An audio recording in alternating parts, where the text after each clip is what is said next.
गीताध्ययनशीलस्तु प्राणायाम परश्च नैव शान्ति हि पापानि जन्मकृतानि च। কেউ যদি আন্তরিকভাবে এবং অত্যন্ত গুরুত্ব সহকারে ভগবদ্গীতার পাঠ করেন তাহলে ভগবানের করুণায় তার অতীতের সমস্ত পাপকর্মের ফল তাকে আর প্রভাবিত করে না। হরে কৃষ্ণ কৃষ্ণ কৃষ্ণ হরে হরে, হরে রাম রাম রাম হরে হরে। ওম নমো ভগবতে বাসুদেবায়, ওম নমো ভগবতে বাসুদেবায়, ওম নমো ভগবতে বাসুদেবায়। শ্রীমদ্ ভগবদ্গীতা যথাযথ দ্বিতীয় অধ্যায় সাংখ্যযোগ, শ্লোক সংখ্যা 16। না শত বিদ্যতে ভাব, না ভাব বিদ্যতে যত, উভয়োরপি দৃষ্টহন্ত স্তন্তয়স্তদর্শিভিঃ। এই শ্লোক অনুবাদ। যারা তত্ত্বদ্রষ্টা তারা সিদ্ধান্ত করেছেন যে অনিত্য জড়বস্তুর স্থায়িত্ব নেই এবং নিত্য বস্তু আত্মার কখনো বিনাশ হয় না।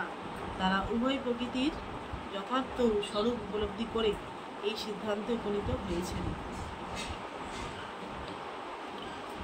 ভগবান শ্রীকৃষ্ণ অর্জুনকে বলছেন, যারা তত্ত্বদ্রষ্টা ব্যক্তি তারা সিদ্ধান্ত নিয়েছেন যে এই অনিত্য জড়বস্তু স্থায়িত্ব নেই এবং নিত্য বস্তু অর্থাৎ আত্মার কখনো বিনাশ হয় না।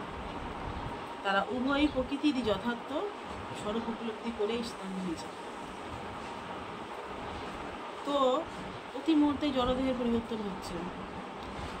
প্রথমে শিশু, তারপরে কুমার, তারপরে যৌবন, তারপরে জরা অর্থাৎ বৃদ্ধকাল।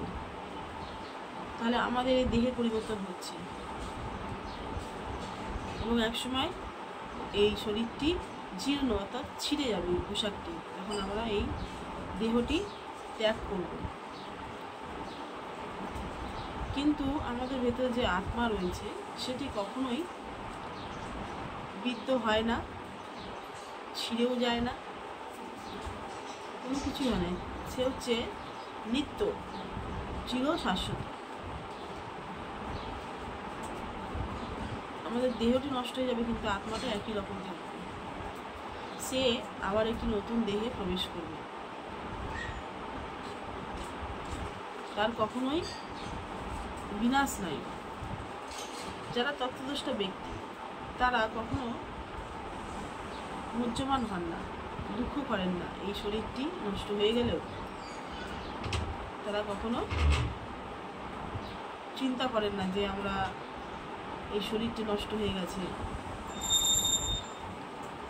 তাই অর্জুনকে ভগবান বলছেন যে তুমিও চিন্তা করো না, দুঃখ করো না, কারণ তুমি যুদ্ধ করো। এখানে যারা আছেন সবাই আগেও এসেছিল এবং এখনো আছে, পরেও আসবে, কারণ তাদের আত্মা কখনো বিনাশ হবে না।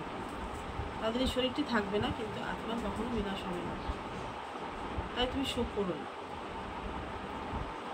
ভগবান এই উপদেশটি দিচ্ছেন আমাদেরকে যে আমি মানে আত্মা, আমি মানে এই দেহটির পরিচয় নয়। আর আত্মা হচ্ছে ভগবানের চিরসঙ্গী, চিরস্থায়ী অংশ। যেমনি সমুদ্রে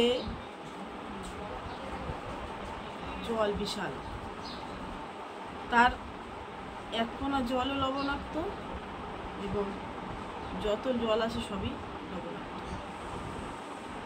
এক কণা জল তার থেকে আলাদা নয়, সেমনি আমরা ভগবানের থেকে আলাদা নয়, আমরা ভগবানেরই অংশ। তাই এটি চির শাশ্বত, নিত্য। এখন এটি আমাদেরকে বোঝানোর চেষ্টা করছেন অর্জুনের মাধ্যমে। হরে কৃষ্ণ কৃষ্ণ কৃষ্ণ হরে হরে, হরে রাম রাম রাম হরে হরে। জয় কৃষ্ণচন্দ্র ভগবান কি জয়, জয় শ্রীমদ্ ভগবদ্গীতা কি জয়, জয় জগৎগুরু শ্রী প্রভুপাদ কি জয়, প্রভু বাবা গুরু মহারাজ কি জয়, জয় গুরু।